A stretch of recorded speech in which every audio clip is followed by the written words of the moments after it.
Would you get a load of this one? This one's the second month in 1974, where the last year of things like this type of door, last year of a lot of things on this one, but 1974, and now it's Jacob's. This is Jacob's first vehicle. He's a P-plater, and him and his dad bought this one local. They're local clients of ours, or Jacob is, and they found this one in Morayfield, suburb next to us, and it had originally come from South Australia, and that's where it spent the most of its life. It was unregistered for 10 years. A guy in Queensland bought it, moved house, had to ditch it real quick. So Jacob found it on Marketplace for $2,000, and this is hit today.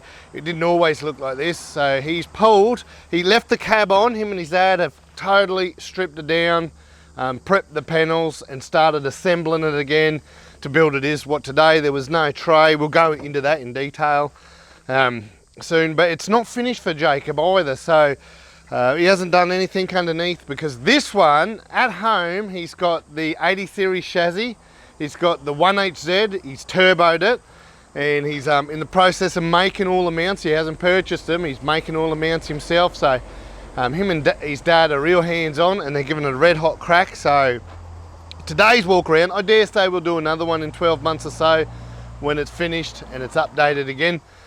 At the moment, under the bonnet, it's 1974, but it's got the Ford 250 Crossflow. So a very outdated motor, which is going to go, it's getting the 1.8Z, but you've got to think in the day, like we're doing all these conversions today with modern V8s and Barras. Well, in the day that was the Ford 250 Crossflow, was like the Barra. It was the go-to one. You could buy adapters from different companies, and just something you don't see anymore. But there was no point. Jacob didn't want to change it or anything because he's got the whole chassis going, so he's just wheeling and enjoying this.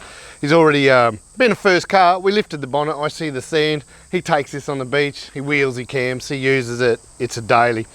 Right up the front of this one, the original bull bar that came with it, still on it. It's all LED lighting. We got the LED headlights and the LED spotties, and his UHF aerial up there. Again, unknown suspension. It's all going. So there's it's not really important. He's put some new wheels and tread on there. The canopy. Let's go and talk about the canopy. We'll start just with the roof. He's put the roof rack up there, and that holds his solar panels. That solar panel's off a house, but he has converted it so it works for his battery system here. You know, I think he said he paid 15, 20 bucks on a Gumtree for a solar panel.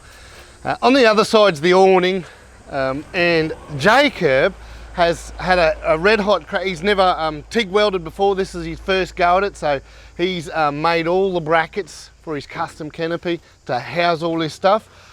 Behind me is his jerry can holders. He's had a crack at TIG welding there for the very first time, made them himself. He's also made, behind me, the spare tyre carrier and mounted that. The canopy itself, we're going to take a closer look at the canopy. That was made locally, so he's purchased it to fit this tray, and no doubt that's coming with him with the new chassis. We'll open it up and have a look. Check out the space in here. So this is something that Jacob had made at my toolbox in Brendale, but decking it out, he's hands-on, done it all himself. He's made the wood drawers. What we don't see, he does have the sliding drawers for this one. They're at home. Really cool. Another find on Marketplace, he bought himself a fridge out of a game fishing boat, nice and cheap, and he's got the whole fridge set up in there. And to date, there's he's been wheeling, it's worked a treat, nothing's gone wrong. He's run LEDs in the doors and up above my head in the top here. And the power board, check this power board out. So custom made by Jacob. He's cut all that material, drilled it all out, painted it himself, fitted it himself. All the electrical work, he's done it himself, fitted absolutely everything. On this side, we've got your fuses, your charger itself, we've got Siggy sockets and the Anderson plug. Still lots of room there for future stuff. On the other side is all his switches to control everything.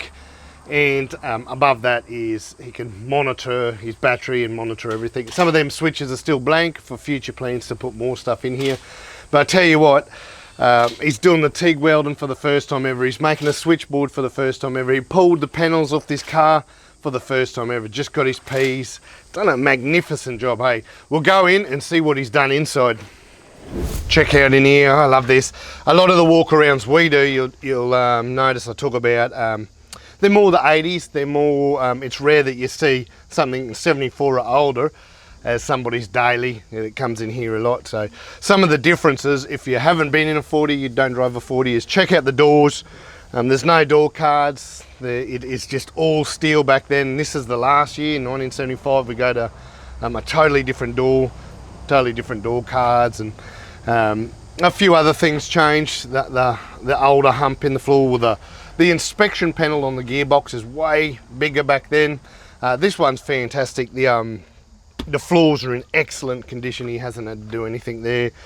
Back in 1974, the last full year for a fuel tank inside the car with you. So it's under his bum. I've just noticed this one's an aftermarket one that runs the length of the full floor, which is pretty handy. We all know they like a bit of juice.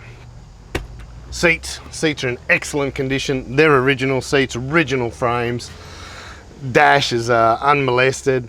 He has there's no stereo there because talking about Jacob, hands-on guy, he's made the console, carpeted the console, fitted the console himself, and this console is got parcel shelves. Oh, what's up in here? Oh, that's his wallet. It's got parcel shelves, switches, and a stereo. So nice and simple, and a modern stereo in an old car is pretty good. Must be a strong fella, because you don't see too many small steering wheels in cars without power steer. It's Armstrong. They're not the easiest to turn when you're wheeling, hit a rut and things like that. So small steering wheel, an aftermarket gauge, and some carpet. That's about the only changes I can visually see from 1974. So how cool is this for a first car, and build at home with the help of Dad? But first car built yourself, very, very cool. Being a local fella, he goes Glass House, he goes to Bribey, those two the most. You're not going to see him there for a while, because in January, the start of the new year, he's going to pull this down and turn it into a 1HZ turbo diesel coil sprung beast. But until then, second month, 1974 FJ45. Yoo!